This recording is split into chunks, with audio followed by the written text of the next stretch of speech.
ఎక్కడికి పోను అసలు. మీరే కదక్క మొన్న అన్నారు కాంగ్రెస్ వాళ్ళ ఎమ్మెల్యే ఇంట్లో ఏదో బర్త్డే ఉంటే వెళ్ళాని. మీకే పరిచయం ఉంటారు, నాకు ఎలా పరిచయం ఉంటారు? గద్వాల్ సైడ్ కదా, నీకు తెలుస్తుంది గద్వాల్ సైడ్. ఒకసారి లేదక్క, నాకు తెలియదక్క. మన తిరుమలేశ్వరుడు ఉంటాడు. లేదు, నాకు తెలియదక్క. కాంగ్రెస్ అంటే కాంగ్రెస్ కాదు వాడు. కాంగ్రెస్ అంటే కాంగ్రెస్ కాదు వాడు.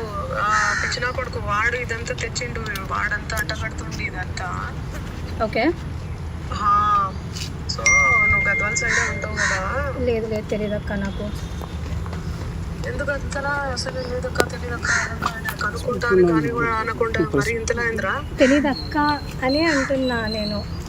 అదేరా, ఎందుకు కనుక్కుంటే అయిపోతుంది కదా, ఎందుకు భయం? ఎందుకు అసలు భయం? దేనికక్క? దేనికి భయం? లేకపోతే దేనికి రా? లేదక్క, తెలియదక్క, మీకే తెలుసు కదా. లేదక్క, ఈరోజు నేను 25th మార్చ్ రోజు నేను ఏదైతే మీతో మాట్లాడినో ఆ మంగ్లీ అక్క గురించి ఈరోజు వరకు అంటే నేను వింటున్న మంగ్లీ అక్క గురించి ఇట్స్ వెరీ డిఫరెంట్ అక్క. Very very very different. ఎందుకంటే చాలా మంది. మంగ్లీ గారు నమస్కారం. మంగ్లీ అమ్మ, నేను సంపత్ నాయక్ మాట్లాడుతున్నాను. హలో అమ్మ, మంగ్లీ కట్ చేసి రాజ్యం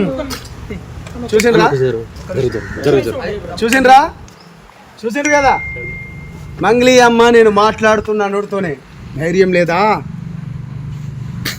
లేదా మంగ్లీ గారు? ఇప్పటి వరకు సిస్టర్ మాట్లాడినప్పుడు మీరు విన్నారు, చూసిండ్రు కదా. మీడియా మీరే కదా చూసిండ్రు ఇప్పటి వరకు. ప్రత్యక్ష సాక్ష్యం. ఎన్ని ఛానల్స్ ఉన్నాయి ఇక్కడ?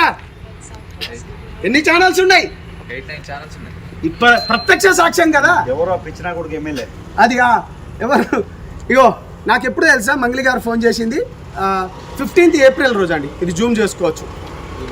నాకెందుకు కోపం అంటే క్యాంపస్లో కానీ బ్రైట్నెస్ పెట్టాలా ప్లీజ్, బ్రహ్మాండంగా పెడతాం. ఎందుకు కోపం అంటే 15వ తారీఖు నాకు కాల్ చేసింది. 15వ తారీఖు మంగ్లీ గారిని ఎవరు కాపాడుతున్నారు అన్నా? ఇప్పుడు అడగన్నా, నీ క్వశ్చన్ అడగనా? నీకు ఎంత ఆఫర్ చేసింది? డబ్బులు ఆఫర్ చేసింది? జస్ట్ క్యాజువల్ గా మీకు ఫోన్ చేసిందా? మనకు డబ్బులు ఆఫర్ మన దగ్గర నడవన్నా. ఏమని మాట్లాడింది ఆ రోజు? మన దగ్గర మీరు అడిగిన క్వశ్చన్లు మన దగ్గర నడవన్నా. అందుకనే నేను జనసేన పార్టీలో పోయినా. అది మంచిగా ఏమని మాట్లాడింది అంటున్నా. అదే కదా నేను చెప్తున్నా అన్నా.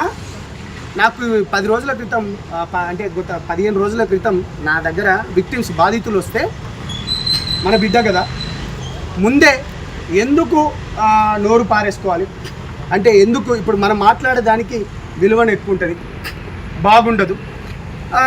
సో దానికి సంబంధించింది ఒక తెలిసిన వారితోని కూడా ఎంతవరకు నిజం ఎంతవరకు అబద్ధం ఒకసారి కనుక్కో అని చెప్పినాను. కనుక్కో అన్నప్పుడు నేను బేసికల్గా నేను ఇక్కడ లేను, కొంచెం పని గురించి అని విజయవాడకు వేరే పనిలో ఉన్నప్పుడు తను నాకు కాల్ చేసింది. కాల్ చేసి ఏందమ్మా అంటే ఆమె రివర్స్ ఏమన్నది, అన్న నాకు తెలియదు అన్న, వాడు మధుగాడు కూడా నాకు తెలియదు, నేను ఒక ఎమ్మెల్యే పిలిస్తే నేను పోయినా ఆ రాత్రి కూడా ఇంకా ఏమో ఎట్లనో నాకు తెలియదు అనుకుంటా చెప్పుకుంటూనే